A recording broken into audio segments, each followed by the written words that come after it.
नाशिकच्या पुरोहित संघाचे अध्यक्ष आणि त्यांच्या सहकाऱ्यांनी पंतप्रधान नरेंद्र मोदींना कुंभमेळ्याकरता आमंत्रण दिलंय। या मंडळींचे हे फोटो सध्या नाशिकमध्ये वादाचं कारण ठरत आहेत। मात्र महापौरांना यातून डावलण्यात आल्याचा मनसेचा राग आहे, आरोप आहे। सोशल मीडियावर हे फोटो फिरायला लागल्यावर मनसेला जाग आली। मनसेच्या नवनियुक्त प्रवक्त्यानं खरमरीत प्रेस नोट काढून पुरोहित संघाला लक्ष केलंय। पुरोहित संघानं श्रेयवादासाठी महापौरांना डावलल्याचा आरोप करत पुरोहित संघाला पंतप्रधानांना निमंत्रण देण्याचा अधिकार आहे का असा सवाल उपस्थित केलाय। तर या वादात उडी घेत पालकमंत्र्यांनी मुख्यमंत्रीच पंतप्रधानांना अधिकृत निमंत्रण देतील अशी घोषणा करत शिवसेना भाजप खासदारांच्या मध्यस्थीनं करण्यात आलेल्या या निमंत्रणाला अनधिकृत ठरवून टाकलंय।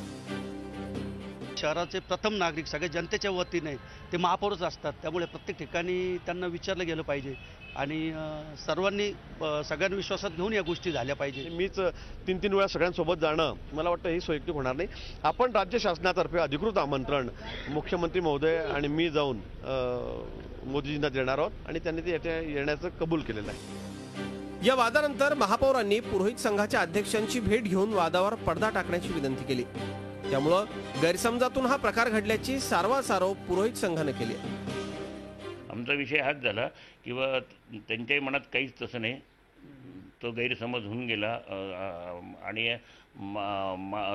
जोपर्यंत भेट होत नव्हती ना तोपर्यंत कुणी काय सांगितलं याच्यावर हे होत होतं, त्याप्रमाणे तिथे काही तसं हा विषयच नव्हता। कुंभमेळा तोंडावर असताना कामं अर्धवट आहेत, मात्र ती पूर्ण होण्याकडे लक्ष देण्याऐवजी आयोजक आणि विविध घटक मानापमानात रंगलेत। Mukul Kulkarni, Zee media, Nashik. Zee 24 तास रहा एक पाऊल पुढे।